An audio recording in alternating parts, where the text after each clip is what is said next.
BRIN Talk Show, inspirasi riset dan inovasi.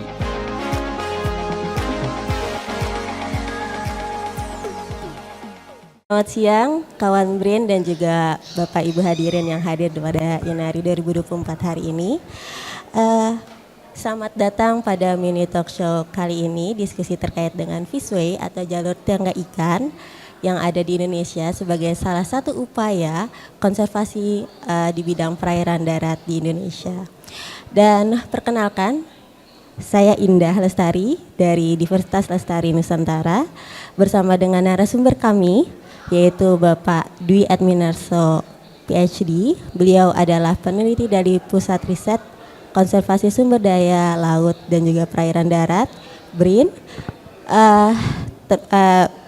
termasuk sebagai salah satu dokter Fishway di Indonesia dari Charlestown University, Australia.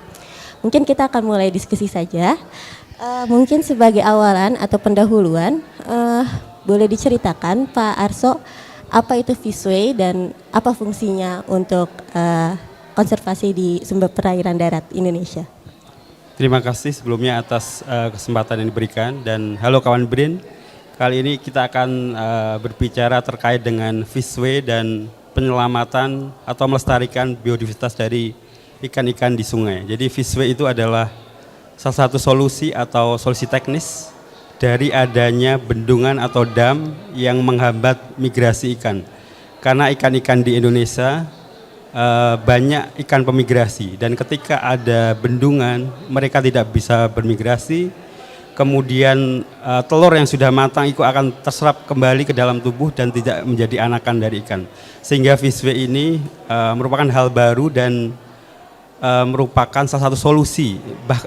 Karena ada banyak problem atau masalah terkait dengan pembendungan sungai. Yaitu salah satunya adalah terputusnya konektivitas antara hulu dan sungai serta laut. Kemudian juga extraction ke irrigation offtake, banyak ikan-ikan yang akan masuk ke dalam saluran irigasi karena ini adalah saluran yang sangat besar, banyak semua arus itu akan masuk ke sana dibandingkan ke sungai utama, sehingga ikan akan masuk ke lingkungan yang salah dan kebanyakan akan mati. Kemudian kita sedang berjuang bagaimana agar Fishway ini menjadi salah satu regulasi. Karena kita membangun bendungan itu sangat banyak ya, dan di 5 tahun ke depan itu akan lebih banyak lagi karena kebutuhan dari energi listrik juga. Kira-kira begitu Mbak Ida ya. Berarti secara singkatnya Fishway ini adalah salah satu teknologi terbaru gitu ya Mas Arso ya? Betul ya. Untuk membantu siklus hidup ikan dari sungai ke laut. Apa bisa dari laut ke sungai juga Mas Arso? Ya, ini menarik emang karakter atau behavior dari kebiasaan ikan itu memang ada dia yang bermigrasi pendek, ada yang bermigrasi jauh, bahkan ada yang sampai ke laut dalam Pak. Kalau kita tahu ikan sidat, anguilla, itu dia bermigrasi sampai ribuan kilometer dari hulu sungai yang sungai-sungai yang kecil arus deras sampai ke laut dalam, karena dia perlu karakteristik laut dalam untuk menetaskan ini ya telur ikan. Kemudian ikan-ikan anakan ini akan kembali di sungai yang sama. Jadi ketika sungainya berubah, terputus jalur migrasi, nanti lama-lama akan tidak berhasil rekrutmen atau anakan baru ini akan tidak sustain gitu ya. Jadi memang perlu solusi. Bagaimana caranya adalah salah satunya dengan penyediaan Fishway. Oh seperti itu, berarti Fishway ini adalah salah satu cara konservasi yang dibuat oleh manusia untuk menyediakan jalur ikan, seperti itu ya Mas Arso ya? Betul Mbak Indah ya. Sebelum kita masuk ke detail lebih lanjut teknis dan riset dari Fishway ini sendiri, boleh diceritakan mungkin Mas Arso sejarah Fishway di Indonesia khususnya, dan apakah Fishway ini adalah suatu inovasi asli dari Indonesia atau mungkin adaptasi dari luar negeri? Silakan Mas Arso. Jadi Fishway ini memang pengembangan dari yang sudah ada di Amerika dan negara-negara maju umumnya ya, seperti Amerika, kemudian Australia, kemudian negara-negara Eropa lain yang mereka sudah sadar bahwa menjaga keanekaragaman hayati ikan itu sangat penting gitu. Karena ketika dia hilang habis, berapapun uang yang kita punya tidak akan bisa mengembalikan mereka. Sehingga mereka sudah aware bahwa ketika mereka membangun bendungan, mereka harus menyediakan tangga ikan. Dan di Indonesia sendiri sudah ada 5 lokasi yang dibangun tangga ikan, meskipun ada tangga ikan ini masih copy paste ya dari yang ada di asing untuk ikan-ikan salmon, sehingga memang tidak sesuai dengan ikan-ikan lokal di Indonesia, di mana ikan-ikan Indonesia ini mayoritas itu ukurannya lebih kecil-kecil dibandingkan dengan salmon, sehingga kemampuan berenangnya itu lebih rendah, sehingga perlu desain yang spesifik lokasi gitu ya. Jadi memang yang pertama itu ada di Perjaya, dibangun tahun 1991, itu copy paste dari Jepang ya. Kemudian yang kedua ada di Batanghari, itu sekitar tahun 2000-an awal gitu, dan memang dia copy paste juga dari Jepang, dan memang desanya agak unik, dia ada di tengah gitu. Biasanya Fishway itu dibangun di pinggir, antara di kiri atau di kanan dari bendungan utama itu. Dan di sini dibangun tengah, itu memang kebanyakan ikan akan sulit untuk menemukan pintu masuknya. Kemudian ada lagi di Danau Poso ada 2 Fishway, dan kemudian kita juga sudah mendesain yang benar-benar kita usahakan sesuai ikan lokal, itu di Caringin Weir ya, di Jawa Barat, di Sukabumi. Kemudian juga berikutnya kita akan bangun di PLTMH Kertamukti yang merupakan private sector ya. Ini terus berkembang, harapannya nanti semakin meningkat kesadaran akan pentingnya menjaga kelestarian sumber daya ikan gitu ya. Baiklah, berarti kalau misalkan Fishway itu sendiri itu adalah jalur yang ada di suatu bangun bendungan seperti itu ya Mas Arso ya? Betul, atau Mbak. bagaimana ini? Atau terpisah atau kan dalam satu bangunan? Ya. Jadi Fishway ini memang idealnya itu direncanakan bareng dengan bendungan utama, sehingga desainnya bisa akurat sesuai dengan kebutuhan ikan-ikan lokal itu. Meskipun bisa juga Fishway ini dibangun setelah bendungan utama dibangun, tapi akan sedikit resiko terkait dengan mungkin karena penambahan konstruksi itu kan harus kajiannya harus mendalam gitu ya. Takutnya roboh atau gimana, dan memang ini harusnya jadi kesatuan dengan bangunan utama, entah dia irrigation atau untuk PLTA gitu ya, karena ini terkait juga dengan maintenance ya, karena biasanya banyak sampah, itu bakal masuk di Fishway juga. Dan di Indonesia ini sampahnya bisa tontonan, seperti kayu-kayu besar itu bisa masuk ke situ, apalagi kalau banjir ini. Oke, berarti itu adalah salah satu komponen dari infrastruktur bendung atau bendungan yang ada di sungai, seperti itu ya Mas Arso ya? Betul, Menda. Ya. Tadi Mas Arso menyebutkan bahwa Fishway ini bergerak atau terimplementasikan karena kesadaran akan menjaga keanekaragaman hayati di dunia, seperti itu. Kalau di Indonesia sendiri, apakah ada sejenis peraturan atau mungkin gerakan atau mungkin kebijakan khusus untuk implementasi atau pembangunan Fishway seperti di Indonesia? Ya, ini menarik memang terkait dengan regulasi atau aturan. Memang secara studi itu belum terlalu banyak di Indonesia, tapi di dunia itu sudah banyak yang membuktikan bahwa ketika ada bendungan itu dampaknya luar biasa jika tidak ada Fishway gitu. Dan memang di Indonesia kita sedang berusaha melalui beberapa proyek yang kita inisiasi, melalui program ASIAR, kemudian AWP, serta RIM dari BRIN.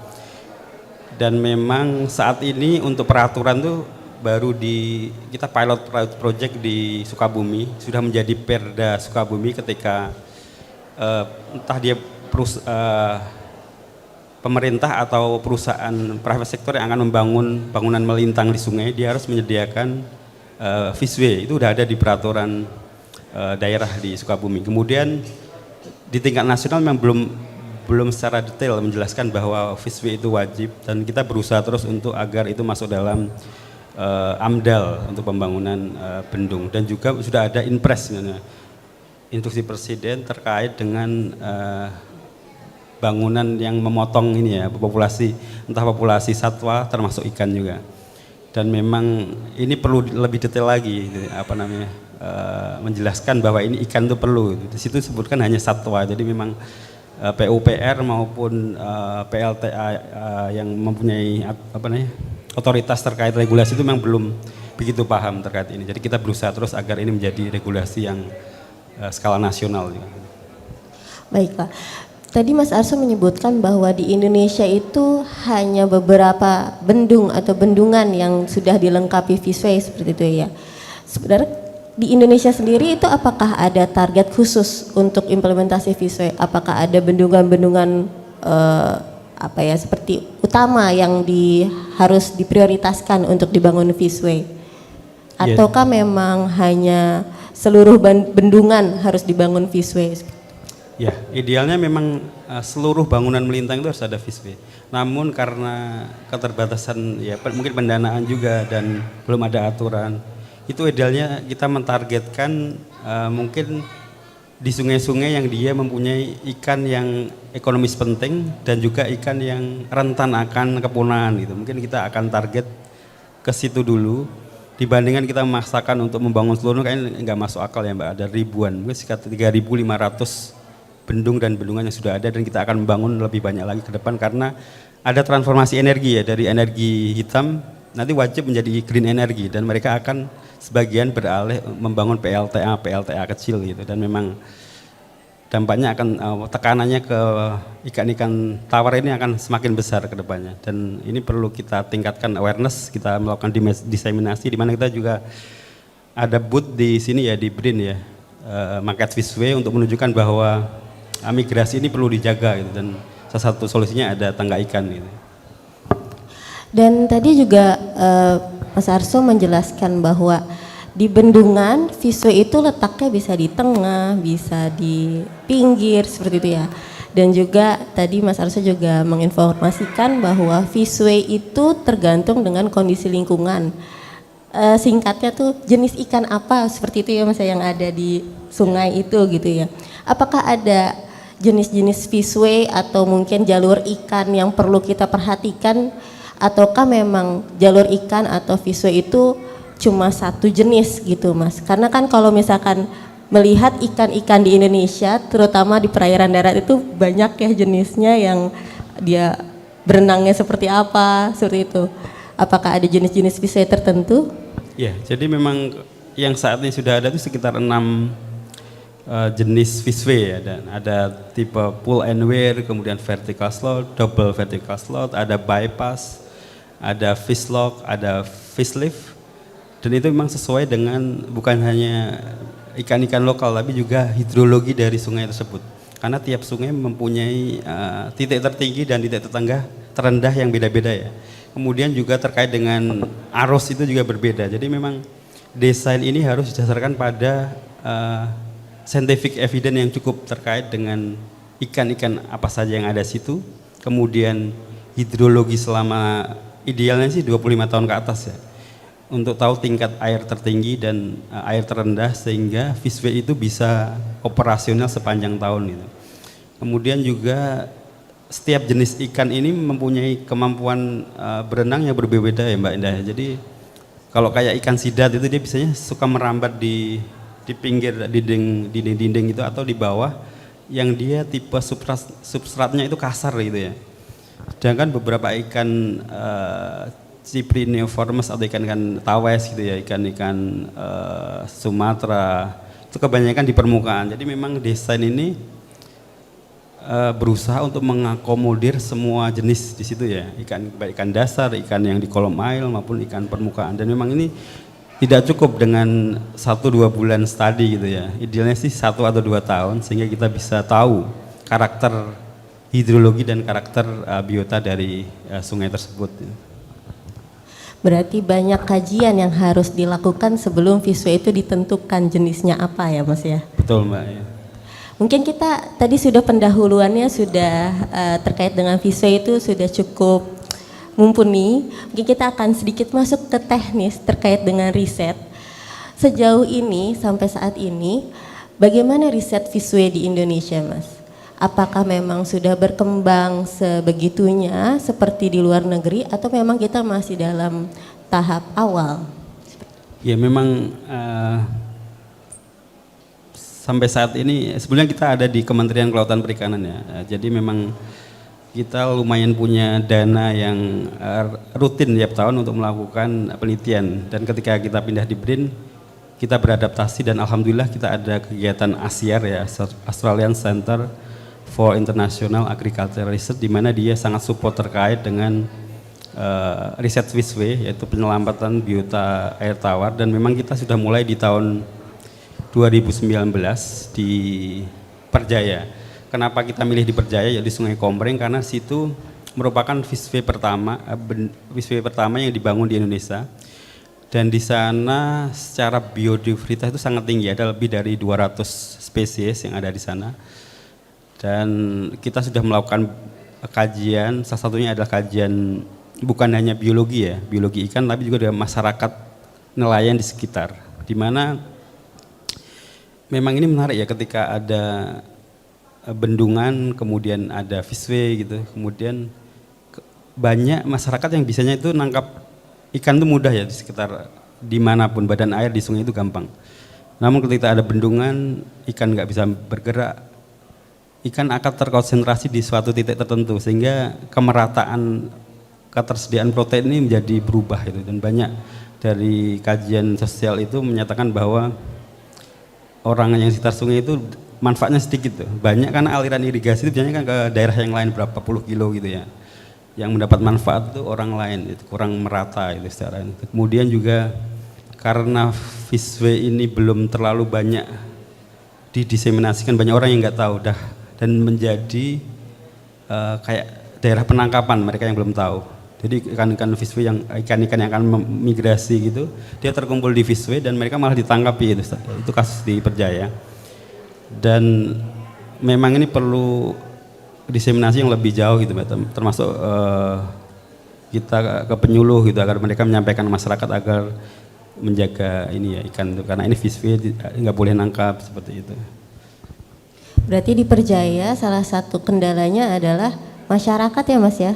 Betul, Mbak, ya. Kalau dari infrastruktur Fishway sendiri, itu kan sudah dibangun Fishway misalkan ya Mas, terus Mas Arso sudah melakukan riset di sana terkait dengan bendung Fishway, sosial ekonomi lingkungannya. Itu bagaimana kita mengetahui bahwa jalur ikan yang kita buat, yang sudah ada, itu efektif? Maksudnya apakah ada kemungkinan ikan tidak bisa lewat atau seluruh ikan dapat lewat? Itu bagaimana cara kita mengetahuinya Mas? Apakah dari kita lihat aja kan biasanya sungai di Indonesia itu tidak sebening sungai-sungai di luar negeri. Mungkin ada metode khusus gitu Mas untuk efisiensi efektivitas Fishway.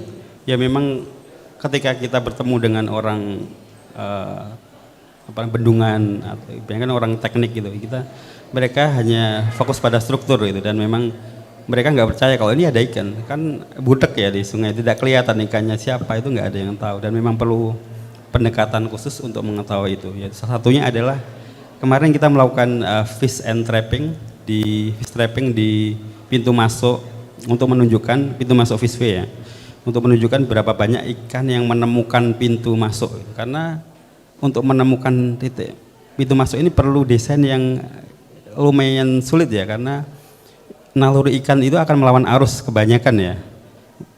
Makanya kita bikin biasanya kayak terjunan yang lebih deras dibandingkan struktur bangunan yang lain, sehingga ikan akan terkumpul situ, oksigennya tinggi, dia masuk ke pintu Fishway, kemudian juga naik ke atas, sehingga kemarin kita trapping di situ untuk tahu seberapa banyak, seberapa kilo, berapa spesies ikan yang menemukan pintu masuk. Dan memang lumayan banyak ya Mbak Indah kemarin di sana. Dan kemudian kita juga trapping di exit atau ikan yang berhasil melewati itu ya, bevel-bevel itu ya. Kita bisa lihat di situ ada bevel itu sampai ke atas dan meneruskan migrasinya ke hulu. Dan dari hasil kita kemarin itu sekitar 70% itu berhasil. Meskipun desain ini hanya copy paste, tetapi sangat lumayan besar itu ikan yang bisa melewati ini ya, bendung dengan adanya Fishway. Kemudian juga sebenarnya ada teknik lain yang bisa digunakan untuk mengetahui migrasi ikan ini melewati Fishway atau seberapa jauh.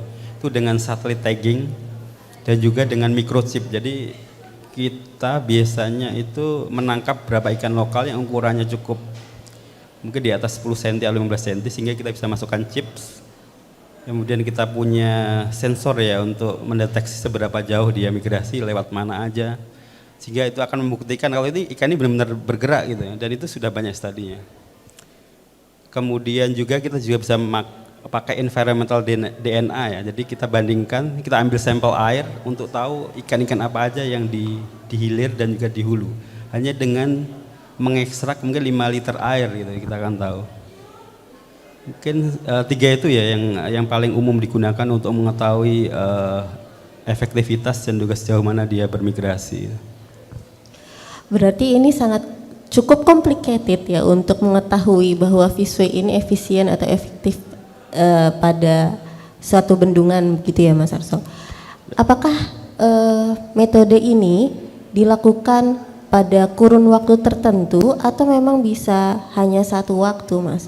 Tadi Mas Arso menyebutkan bahwa kita harus fish trapping seperti itu. Bagaimana kalau misalkan hujan atau kemarau, itu kan pasti berbeda ya Mas, biasanya ada pasang surut sungai karena ada perbedaan cuaca begitu. Apakah itu dilakukan dalam 1 tahun atau bagaimana untuk waktu risetnya Mas? Iya, biasanya kalau negara-negara yang subtropis itu dia karena ada 4 musim, jadi idealnya 4 kali dalam setahun dan ada replikasi itu, biasanya 2 tahun jadi. Karena kita negara tropis itu minimal itu 2 kali Mbak ya, karena ada musim penghujan dan musim kering gitu ya. Dan lebih bagus lagi kalau ada di musim peralihan untuk melakukan itu, karena dia pasti akan sedikit berbeda ya secara komposisi ikan, karena ada beberapa ikan itu yang dia memang setahun itu cuma berapa kali gitu bergerak gitu.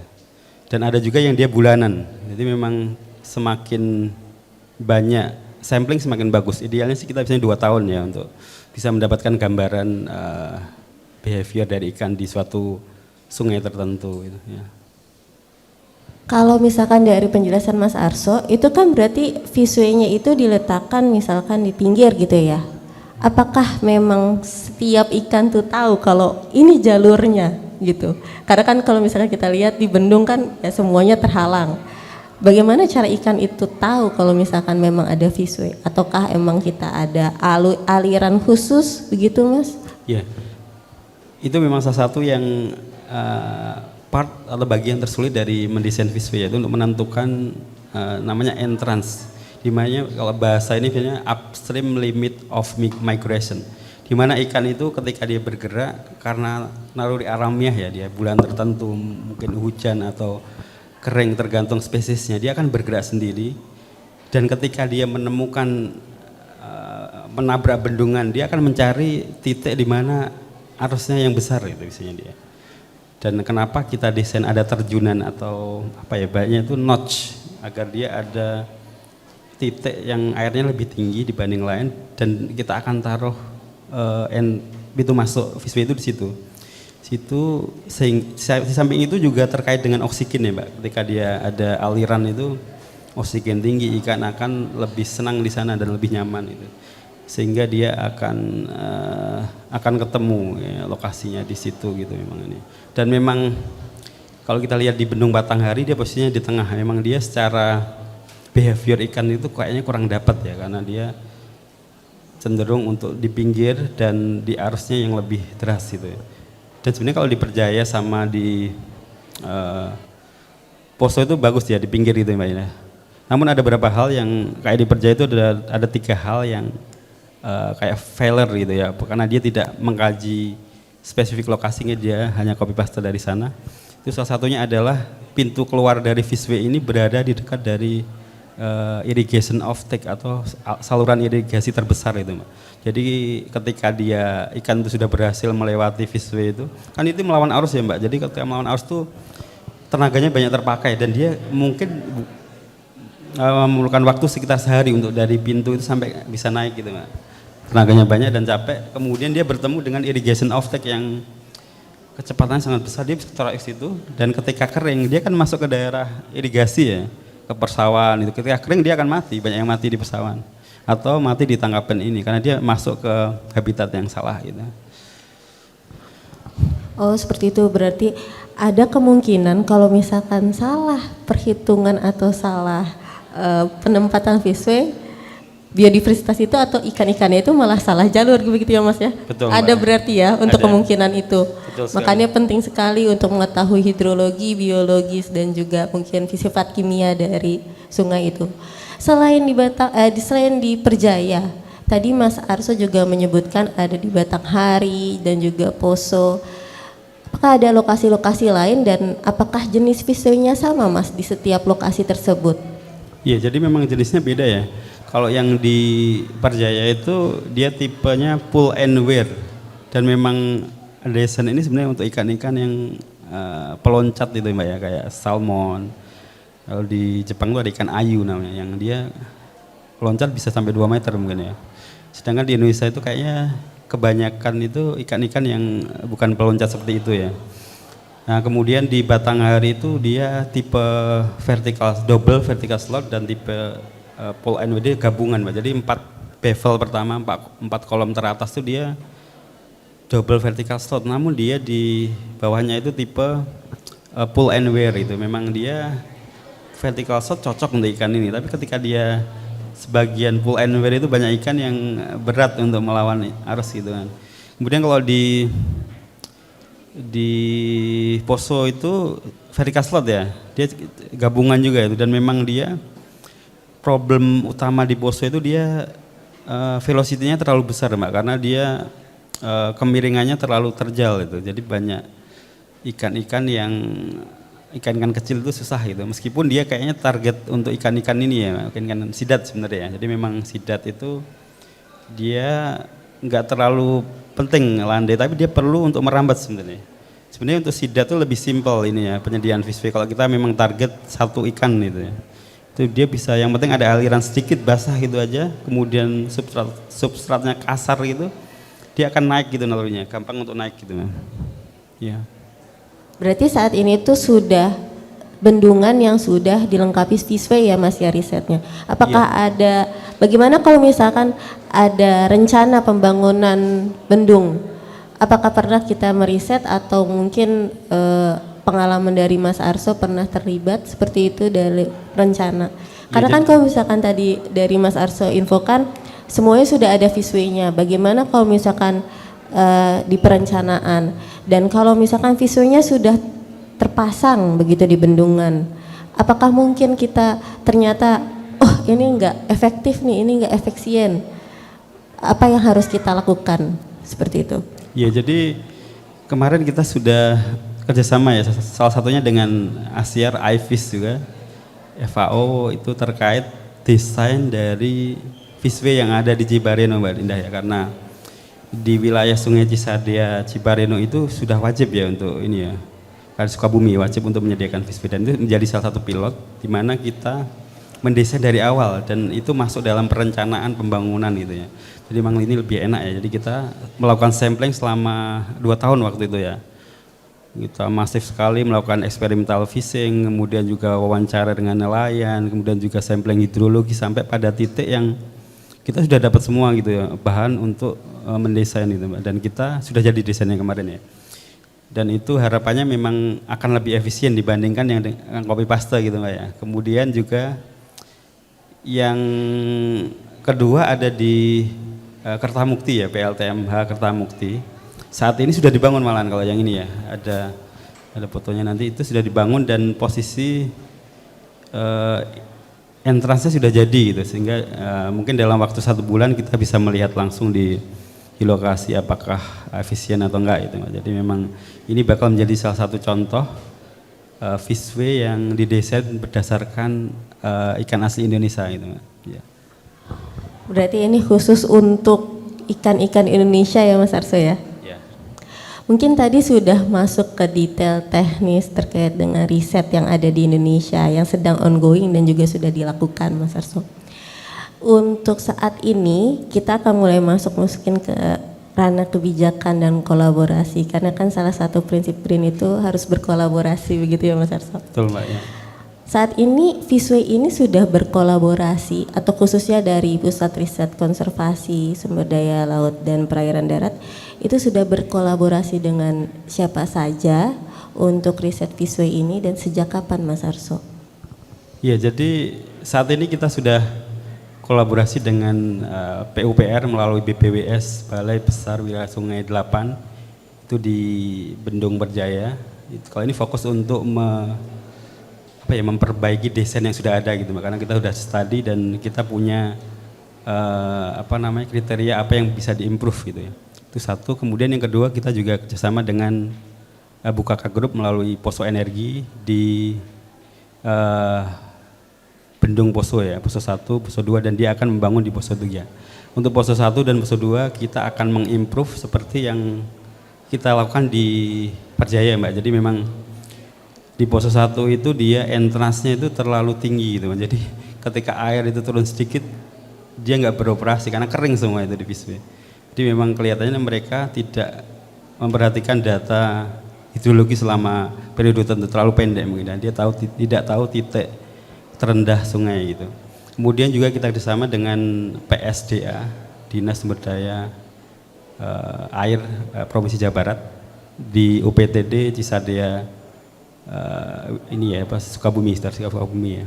Itu dia otoritasnya yang memberikan izin untuk pembangunan bangunan melintang di sungai ya. Dan kita juga kerjasama dengan PT Metapora Andalan Utama yang merupakan yang akan bangun PLTA di Cicateh, Sungai Cicateh di Sukabumi, di mana dia harus dilengkapi dengan Visway, dan kita kerjasama untuk mendesain Visway yang ideal itu harapannya ya. Dan bisa menyelamatkan ikan sidat yang menurun drastis di Sungai Cicateh gitu. Sudah banyak sekali stakeholder di tingkat nasional yang memang berkolaborasi dengan BRIN begitu ya Mas Arso ya. Kalau di tingkat internasional apakah BRIN atau PR konservasi ini ada kerjasama khusus seperti itu untuk implementasi Visway? Ya betul, jadi kita saat ini bekerja sama dengan Charles Sturt University di Australia, kemudian dengan ACIAR, Australian Center for International Agricultural Research, kemudian Australian Water Partnership di Australia, untuk memang yang pertama sih meningkatkan kesadaran gitu, dan memang prosesnya panjang ya Medah, kita tahu itu udah beberapa tahun yang lalu, 4-5 tahun yang lalu, untuk agar pertama orang tahu bahwa ini tuh penting gitu untuk menjaga konektivitas, dan itu tidak mudah, dan memang kita sudah mendapat beberapa pendanaan untuk melakukan penelitian yang lebih detail gitu ya, lebih memberikan solusi yang lebih masuk akal itu. Dan juga kita kerjasama dengan negara di ini juga ya, Asia Tenggara, termasuk Kamboja, kemudian Laos, kemudian Myanmar, karena mereka juga hampir sama kayak kita ya, mereka belum terlalu sadar terkait bangunan melintang ini ya. Dan memang di Australia sendiri ya, yang saat ini leadnya si Australia ya dengan Charles Sturt, dimana kita bersama dengan Profesor Lee Bong Gardner. Kemarin kita juga ada di Forum Air Dunia itu, kita tampilkan Visway, dan memang banyak yang tertarik, kenapa sih kok perlu Visway gitu. Dan memang kemarin Menteri PUPR juga sudah datang, kemudian Dubes perwakilan Presiden Belanda juga ada gitu. Dan memang kita tampilkan terkait dengan salah satu solusi yang bisa kita sediakan untuk mengatasi penurunan populasi ikan karena bendungan di sungai itu Mbak ya. Dan memang kita terus untuk ekspansi lebih jauh dan lebih detail lagi agar bukan hanya Visway gitu ya, karena dampak bangunan melintang ini itu juga terkait extraction di irrigation offtake gitu ya.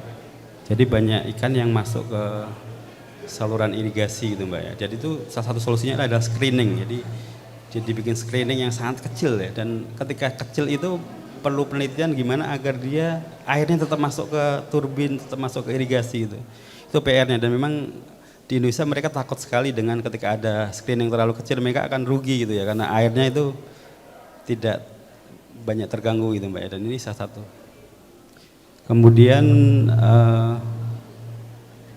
yang kedua terkait dengan jenis turbin ya, karena turbin jenis yang franchise itu dia sangat kurang ramah itu dengan ikan, karena banyak ikan yang masuk ke situ, ke turbin, dia akan terpotong-potong gitu Mbak, terpotong-potong dan mati sia-sia gitu ya. Jadi memang perlu upgrade menggunakan jenis turbin yang lebih ramah lingkungan. Oke baik, tadi menarik Mas Arso mengatakan kalau kita itu masih juga berjuang untuk raising awareness untuk konektivitas sungai. Menurut Mas Arso yang sudah melakukan riset di Indonesia dan juga sudah mengetahui kemajuan Fishway di luar Indonesia, menurut Mas Arso raising awareness terkait dengan Fishway ini, terkait dengan kesadaran masyarakat untuk lebih peduli pada konektivitas sungai, menjaga biodiversitas atau keseimbangan alam, itu bagaimana Mas? Ya memang karena kita lumayan lama ya Mbak, jadi memang prosesnya ya progressing, cuman kita selalu berusaha untuk mencari jalan bagaimana agar lebih cepat gitu ya, untuk bukan hanya ke masyarakat tapi juga ke pemerintah sendiri ya Mbak, ke otoritas yang membangun bangunan melintang gitu. Dan memang ini tidak mudah, dan salah satunya kita hadir di acara-acara seperti ini Mbak, acara Expo. Kemarin kita hadir di World Water Forum atau Forum Air Dunia di Bali, itu salah satunya untuk sebanyak mungkin orang itu agar bisa tahu kalau ini tuh perlu gitu Mbak ya. Kemudian kita juga di Inari ini berusaha untuk menampilkan, kita bawa marketnya Mbak, kita bawa ikannya Mbak, kita bawa desain yang ideal saat ini gitu, agar orang itu tahu ini kalau Mbak Indah bisa lihat di sana itu ikan tuh bisa naik Mbak lewat itu, lewat Fishway itu dengan ada aliran ikan bisa, mungkin nanti bisa lihat ke sana Mbak Indah ya. Mungkin ini ada pertanyaan terakhir dari mini talk show kali ini terkait Fishway. Menurut Mas Arso juga, apa kendala terbesar dalam implementasi riset Fishway atau implementasi Fishway itu sendiri di lapangan? Dan bagaimana strateginya? Mungkin bisa Mas Arso Iya, jelaskan. memang ini PR-nya sih yang paling berat sih regulasi ya menurut saya, aturan, karena otoritas pembangunan infrastruktur air itu taat pada aturan. Ketika dia belum ada aturan, ya ngapain gitu ya, mau dia rusak biodiversitasnya tapi kan nggak ada aturan gitu. Jadi memang kita pengen push banget agar tahun ini tuh bisa ada aturan gitu, aturan yang baik itu di nasional maupun di daerah gitu. Dan memang ini tidak mudah ya. Kedua memang apa ya Mbak, ikan ini kan nggak kelihatan ya Mbak di air. Betul. Gitu. Apalagi kalau musim hujan itu kan butek, kalau kebanyakan air Indonesia butek. Orang selalu mana sih ikannya, nggak ada gitu. Dan memang kita perlu banyak diseminasi kayak gini Mbak, diseminasi dengan expo seperti Inari, seperti WWF, kemudian juga di kampus mungkin kita bisa juga mengadakan kayak ya Fishway-nya kita bawa ke sana, kita tunjukin seperti ini gitu ya. Dan kita perlu juga kita tunjukkan bahwa sebenarnya perairan darat itu sangat penting Mbak ya. Jadi memang kelihatannya sih kecil ya, jumlah berapa ton sih produksi perikanan perairan darat itu dibandingkan dengan perikanan laut. Tapi kalau kita bandingkan dengan luasan laut yang segitu besar, nah berikut ini perairan darat itu hanya 3% Mbak dari seluruh muka bumi ya Mbak ya. Namun dari 3% ini, itu kan daratnya ya, air yang ada di darat itu hanya 0,01 volumenya itu. Namun produksinya itu bisa Anda lihat itu sekitar 9% untuk capture fisheries atau perikanan tangkap di darat itu 9% dengan hanya 0,01. Itu artinya densitas ikan yang ada di sungai dibandingkan ikan yang ada di laut itu lebih tinggi. Kemudian selain itu, ini terkait dengan protein ya. Jadi protein dari masyarakat-masyarakat yang tinggal di sekitar sungai. Jadi mereka itu kebanyakan masyarakat yang dalam tanda kutip kurang mampu ya Mbak, karena dia sangat musiman itu, mengandalkan dari hasil alam itu, terutama hasil ikan dari sungai. Ketika dia ada perubahan habitat, ikannya berkurang, dia protein consumption itu berkurang Mbak, dan dampaknya apa Mbak? Bisa stunting. Itu kaitannya juga dengan gizi dari masyarakat, dan mereka banyak tinggal di pinggir-pinggir sungai itu. Kelihatannya sepele, teman, dampaknya luar biasa. Berarti perairan darat itu menyumbang protein yang cukup besar bagi masyarakat di Indonesia ya Mas ya? Ya betul, dari kalau kita lihat dari studi kita di Komering itu, dia itu protein konsumsinya itu 5-6 kali lipat dibandingkan dengan protein dari lain. Dari telur. Terlalu mahal Mbak kalau dia beli telur, beli apalagi daging ya. Bahkan paling setahun sekali dia makan daging gitu. Dan memang ketika dia sungainya nggak ada ikannya, dia nggak ada protein lagi Mbak, makan beras semua. Isu stunting ini terkait sekali dengan ini, dengan Fishway.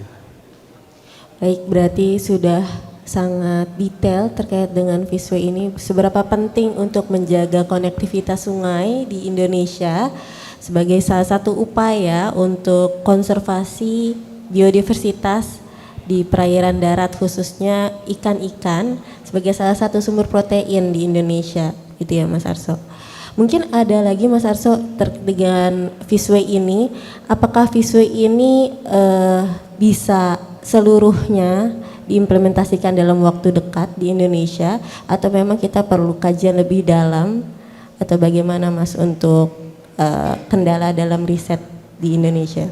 Ya memang kalau saya pribadi sih lebih baik sedikit tapi maksimal ideal gitu ya, dibandingkan kita bangun aja gitu tapi hanya template gitu ya, sama semua dan nanti takutnya tidak operasional secara maksimal gitu. Sehingga saya pikir lebih baik sedikit-sedikit kita kaji lebih detail terkait dengan spesifik lokasi sehingga hasilnya akan lebih baik gitu ya.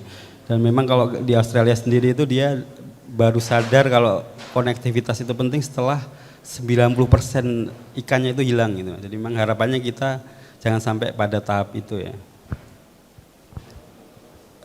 Apakah ada ilustrasi mungkin Mas yang dapat dijelaskan? Ya, jadi nanti ada video ya terkait dengan bendung Fishway yang ada di Bendung Berjaya.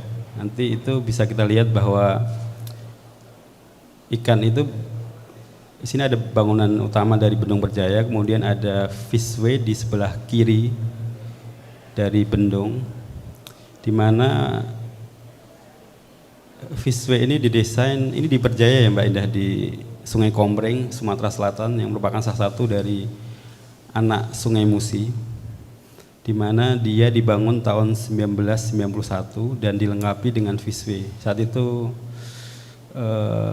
BBWS dan kayak Nippon Koi yang mengerjakan di sana, dan itu mereka aware bahwa ini perlu tangga ikan itu, meskipun dia tidak ada studi pendahuluan terkait ikan-ikan apa aja gitu. Dan nanti bisa kita lihat di videonya Mbak ya.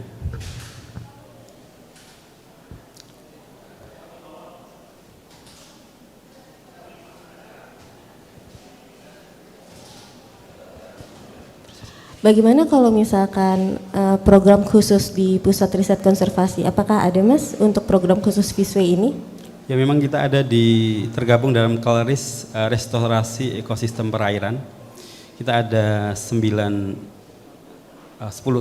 peneliti yang memang salah satunya fokus ke Fishway, yaitu kajian-kajian terkait dengan Fishway, dan memang kita juga mendapatkan beberapa pendanaan sehingga harapannya sampai 5 tahun ke depan itu kita masih ada kegiatan terkait Fishway, dan harapannya bisa di-extend dengan proyek-proyek yang lebih besar dan bisa menghasilkan solusi yang lebih maksimal gitu Mbak.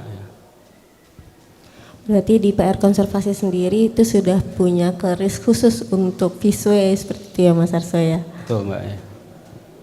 Ya mungkin ini berikut ya gambaran 3D dari Fishway yang ada di Berjaya, di mana ikan akan menemukan pintu masuk dengan naluri alamiah melawan arus itu. Dia masuk ke pintu Fishway, kemudian dibuat ada substrat dasar untuk ikan-ikan pemigrasi yang ada di dasar itu.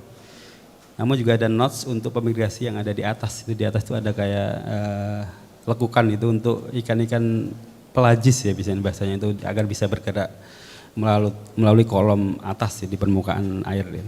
Kemudian dia masuk terus, kemudian istirahat. Ini dibuat kolom-kolomnya agar mereka bisa istirahat dulu Mbak, karena mereka menggunakan energi yang sangat banyak untuk melawan arus, sehingga perlu bevel-bevel atau kolom-kolom agar mereka bisa stop dulu istirahat, kemudian bergerak lagi ke atas gitu Mbak ya. Dan memang konstruksi ini harus spesifik ini ya Mbak, spesifik sungai tertentu ya. Kalau dia memang nggak ada ikan-ikan yang di dasar, semuanya ikan pelagis, nggak perlu kita kasih batu-batu di bawah gitu ya. Dan ini untuk ruang permukaan ya, ikan-ikan pelagis, jadi akan naik di permukaan seperti ini Mbak ya. Naik kemudian stop, kemudian naik lagi ke permukaan sampai dia keluar di exit gitu ya. Di exit dan akan melanjutkan migrasi ke hulu. Dan di sini biasanya kita sediakan trash rack atau saringan lah ibaratnya, agar sampah-sampah itu tidak menyumbat Fish-Way. Dan memang jangan terlalu kecil karena ikan nanti akan tersumbat juga yang mau naik gitu. Jadi salah satu kelemahannya dia langsung masuk ke irrigation offtake gitu, ikan yang berhasil masuk ke sini gitu. Jadi memang perlu sedikit improvisasi agar beroperasi lebih maksimal. Ini real yang ada di Perjaya kan? Betul, ini real dan kita bikin 3D-nya gitu ya Mbak ya. Persis seperti ini di lokasi. Ini mungkin perbedaan air antara hulu dan hilir itu sekitar 6,5 meter gitu. Jadi cukup tinggi sih ini gitu. Wah, ternyata menarik sekali. Sudah cukup terbayang jalur ikan itu ternyata ada tempat istirahat ikannya, ada tempat keluar masuk ikannya dalam satu bendungan atau infrastruktur itu. Mungkin sebagai gambaran garis besar dari Mas Arso untuk Fish-Way ini ke depannya, harapan Mas Arso bagaimana? Ya harapannya memang regulasi ya pertama Mbak, yang paling perlu itu regulasi. Karena mereka bergerak atau membangun itu berdasarkan regulasi, dan harapannya di tahun ini sudah ada regulasi baik dari melalui kriteria perencanaan pembangunan air sudah masuk terkait Fish-Way, kemudian juga di AMDAL ya, analisis mengenai dampak lingkungan itu bisa masuk, sehingga ketika mereka membangun mereka wajib dan mereka aware untuk membangun Fish-Way gitu. Kemudian juga untuk masyarakat ya Mbak, tadi terkait dengan sosial ekonomi yang ada di masyarakat sehingga dia menangkap ikan di Fish-Way itu memang kita perlu terjun langsung atau menggunakan banyak penyuluh perikanan yang ada di sana agar mereka bisa membangun awareness bahwa Fish-Way ini penting gitu Mbak ya, dan perlu dijaga gitu. Mungkin itu sih Mbak yang paling penting ya saat ini. Berarti perlu kolaborasi ya Mas ya untuk implementasi Fish-Way ini ya. Betul sekali ya. Mungkin sebelum kita tutup, karena sudah detail dan banyak sekali informasi terkait dengan jalur ikan di Indonesia, mungkin ada kata-kata akhir dari narasumber kita?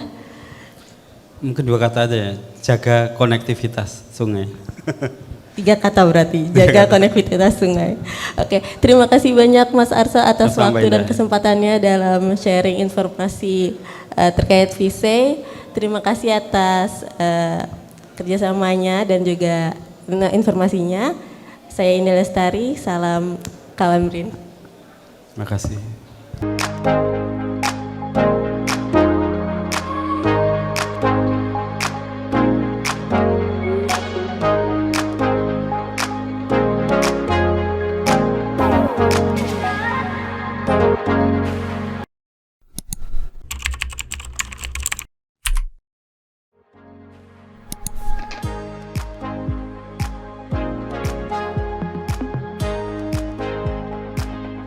BRIN Talk Show, inspirasi riset dan inovasi.